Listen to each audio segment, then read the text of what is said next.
All right. Now, some people might call me the cat with nine lives. That's all I want to talk about as you look back. The water experiences of how many times have I nearly drowned. Let's count them. All right. We've got the sea one, so that's one. Now, most of them are from. I did a couple, I think, in Frankston, but I can't remember all. But I'm going to give you the ones that I've talked about. All right. So there's the sea one. Count them all up one day. About all these things when you look back on things, and you'll have to do it yourself with incidents, nearly death incidents. Right? Then on the river here at Howlong, I've been for a few. Right? At Howlong, I fall off the red banks. They got a red banks there. I fell off that, jammed into the roots when I was by myself on a walk one day, and luckily I end up having people around that can. Oh, what was it? No, that day. No, that day I jammed myself because there was two or three incidences of that with friends there. So I'm just trying to remember with their friends there or not. But there was one time when I fell off the cliff, I was going for a walk looking at the water tower, as far as I remember, and fell down and jammed myself in some roots. Right? It's a little cliff thing. It's only about 15 metres or something. Not a real big one, but it's all cliffy. And it breaks away sometimes. You don't want to walk it to the edge of it. It's not that stable. They even had splits along this, what they call the red banks in Howland. Right?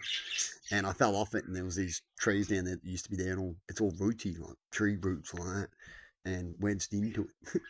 And I'm like, just for a minute, you're probably 10, 15 seconds, but long enough to feel like you're going to panic and drown. Right? And then I managed to pull my leg out and get out of it. Right?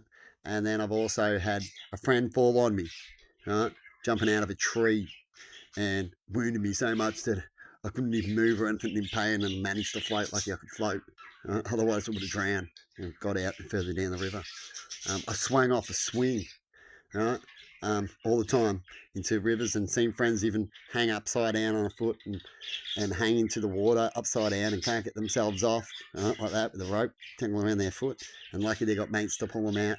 But there was one incident with this same tree, right, where I was climbing up it, and we had all these little square cutouts to climb up the tree to get onto the branch and wiggle across and then swing off the top of the tree. So about a story and a half of this building, right? Height roughly, a bit higher than this though, and it come across like that, and then you'd grab the swing and swing off and drop out of the tree to get really out there. Right? It was that type of swing to the river.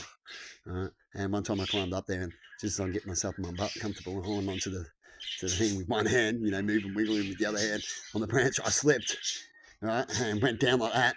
Couldn't hang on to it, and hit the bank, and let go and hit the bank right on the edge, and wounded me as well, and couldn't bloody breathe and that. But I had mates also pull me out, so we luckily had some friends that day. Otherwise, they nearly drowned moments. One time I was floating down the river, and there was big logs that come out like this, and some of them have forks. And the river goes up and down, and they're really wide, nearly as wide as this thing, right around, big diameter. And so you're a kid, it's hard to get your hands around and pop you a nice big wide diameter log, right? And so, and when the current hits it, the top of it, you can see the top, but it's as wide as this, right down, or even not wider. I think this one would have been probably as wide as that. Sorry, right? Big fat thing. And when you're a kid, you hit it, and your legs can just go underneath it a little bit, but you wedge in with another branch. They have branches like this, and I wedged into one and got stuck underneath the bed and had to pull myself across with the current like that to get out. Right? So lucky I did, because the time I popped up, I just ran out of breath. All my mates were right down the river. Another time I went around a corner, and there was all these willow trees, and the lime willow goes right in there, and I decided I'll cut through and go in, to try to get into muck around with the kids in the trees.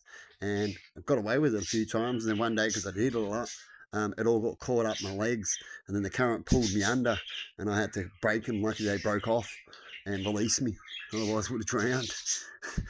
How dangerous life is out there, eh? When parents aren't around. It's good to always have people watching, but it doesn't always happen. Right? Now, they're just a couple of stories that I can quickly get off my head, that when it comes to drowning incidences and what happens out there when kids go out and do things, and there should always be, at least with friends, and spread out a little bit, as accidents always happen, right? And never do the same thing, kind of thing, if you can, when you're around certain areas like rivers and ledges and stuff like that, you see. But anyway, I thought I'd just chuck that out. I was just curious about, I was just thinking, shit, how many times have I had these incidences? You look back and you go, oh my God, shit, how many lives do we have? It's more than 9 for sure. So we obviously do better than cats sometimes. So have a good one, everybody, and see you later.